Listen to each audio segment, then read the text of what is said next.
the real Puff Daddy is.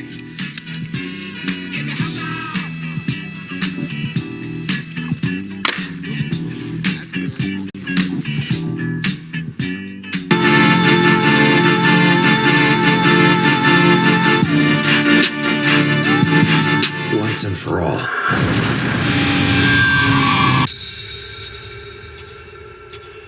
My brain just been foggy past few years. A few weeks before your students show up, right? Just an idea to reconnect. I know it's been tough with you too.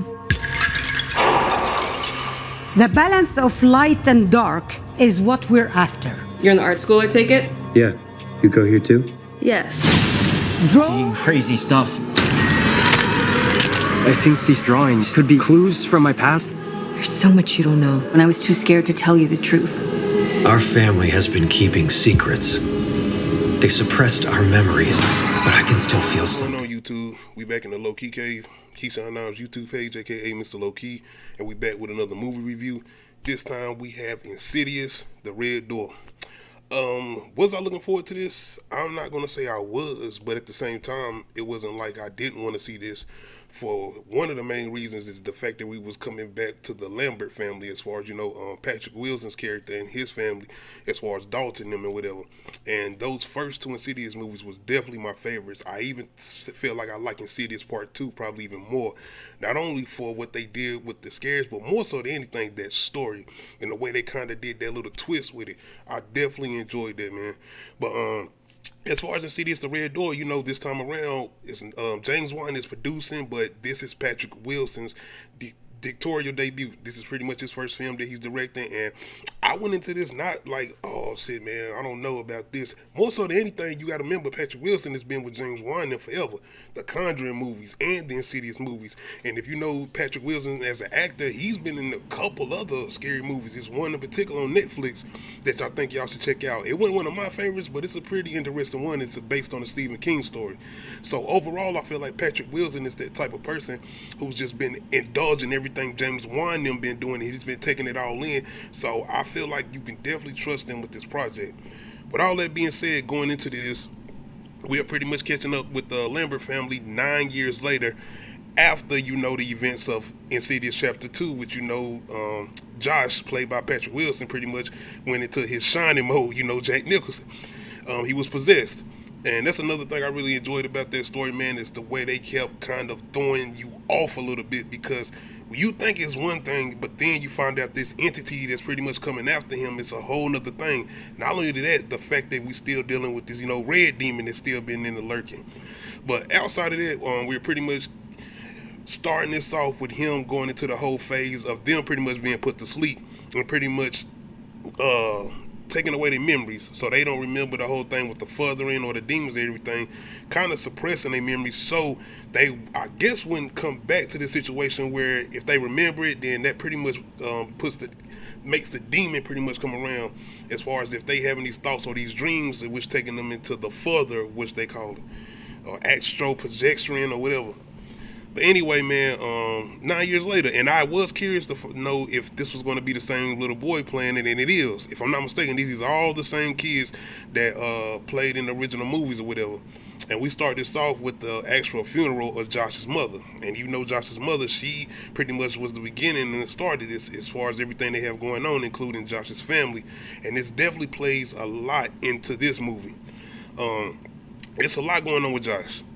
Of course, the whole fact that he can't remember anything, including Dalton. So they have a very strained relationship, and it's not just Dalton and Josh, it's Josh kind of with his whole family.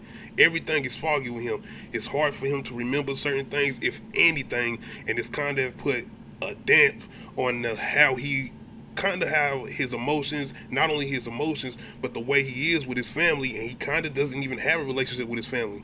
You come to find out that him and his wife had actually gotten a divorce.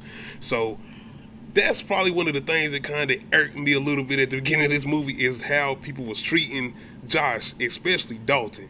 Give or take, neither one of them remember things, so you kind of understand. Because Josh's whole thing is that, you know, he never really had a relationship with his father.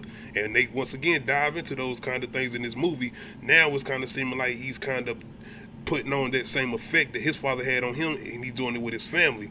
Give or take, he can't remember everything, including Dalton.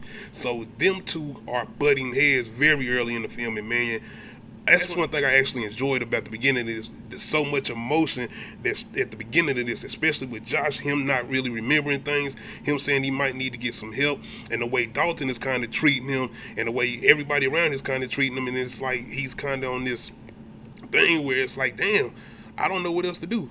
So that's one of the things I definitely enjoyed about that. Another thing, man, the scares. I feel like the scares in here were definitely not as good as the previous films. Even Insidious Part 3 and Insidious The Last Key, which those two movies I didn't even watch like that. I watched them, but I didn't enjoy them like that. I did not like them like that. But they still had these certain jump scares was like very effective. In this one, I felt like this is more story driven than everything. This is more character driven. It's more so about Josh and him trying to remember these certain things, but the fact that he's still dealing with the whole trauma of the situations that they both went through, but they can't remember as far as him and Dalton. So it's a lot that plays into that, and I think, I'm not saying they put a back burner to the scares, but it kinds of overlaps the scares, because you do have certain moments in here where you got some good ones. I can't even, do you have standout jump scares though? If anything, I think it's one of the ones where Josh is in the house by himself and he's doing this thing with the window where he's trying to remember certain things, and something does happen where it was like, oh shit, and then it kind of keeps going. That's one of the things I really enjoy about the Insidious films and the Conjuring movies, is that you have horror movies where you turn around and you see something right there and it's like, oh shit, and you turn back around and it's gone. Not in the Insidious movies or the Conjuring movies. If you turn around, that shit is still right there, and sometimes it's right there on your ass, and them are some very tense and scary moments, man. And this movie does have some of those moments, but none of those moments add up, or it kind of makes you be like, oh shit, now that's one of the ones that I gotta go back and watch just to catch that moment. To me, it didn't really have that. I will say though, this is, like I said, it's more so a story than everything, and I think that's what Patrick Wilson was more so focused on. He wanted to also, I think, try to do something a little different than James Wan does with the way he does his jump scares or whatever. And some of these are effective in the movie, and I will give him credit for that. The Red Demon, man. The return of the Red Demon, you know, the classic scene in the first one when he's standing behind Josh's character, and that's what I'm talking about as far as those type of jump scares. I feel like we didn't get none of those. But as far as this entity that's pretty much been chasing him since he was a kid, he's kind of effective.